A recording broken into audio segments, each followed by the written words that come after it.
The Killam Elementary School opened in 1969 and has not undergone any significant renovations since opening. While the facility has been well maintained, it is now 53 years old and has a number of deficiencies. The building is not fully ADA compliant, including bathrooms and entry points to some classrooms and common areas. The water fountains have been unusable for years due to lead levels, requiring the district to provide drinking water through expensive and wasteful water bottles.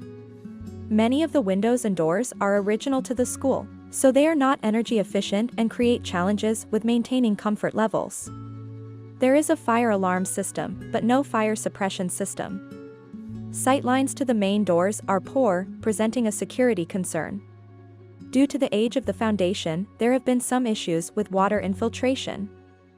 Programmatically, the building's configuration also presents many challenges. Some classrooms and common spaces are only accessible through other classrooms.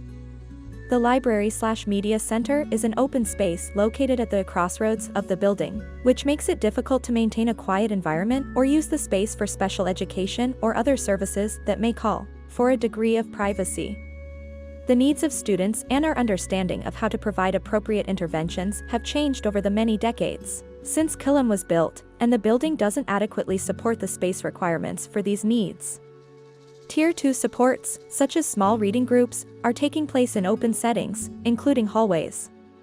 Spaces originally intended for storage have been converted to offices and even learning spaces in some cases. The accessibility challenges of many of the building's spaces significantly limit the staff's ability to creatively use the building's footprint. It could be possible to address some of these deficiencies through smaller renovation projects, but given the scope of the needs, it is likely that any significant renovations would reach a threshold of 20% of the building's assessed value. This would trigger a number of compliance requirements that are currently grandfathered in, including ADA compliance. As a result, while renovations are a possible outcome of the MSBA process, a new building may be the more likely outcome. The feasibility study will also consider solutions for other programmatic and space-related deficiencies in the district, including, but not limited to, relieving capacity constraints at other elementary schools, eliminating the need for modulars, creating a single site to house the RISE preschool program, allowing for possible future expansion of RISE as new mandates expand the eligibility for access to RISE services. In March, Reading was fortunate to be invited by the Massachusetts School Building Authority, MSBA, to the eligibility period, opening the door to significant MSBA financial support for a renovation or rebuild of Killam. While the precise figures are to be determined, this program may provide reimbursement to the town for nearly half of the cost of any project.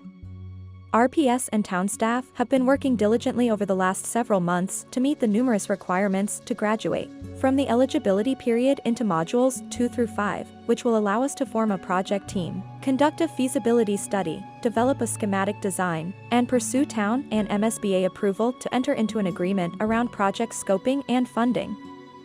This warrant article is among the final requirements for advancing beyond the eligibility period, specifically the community authorization requirement.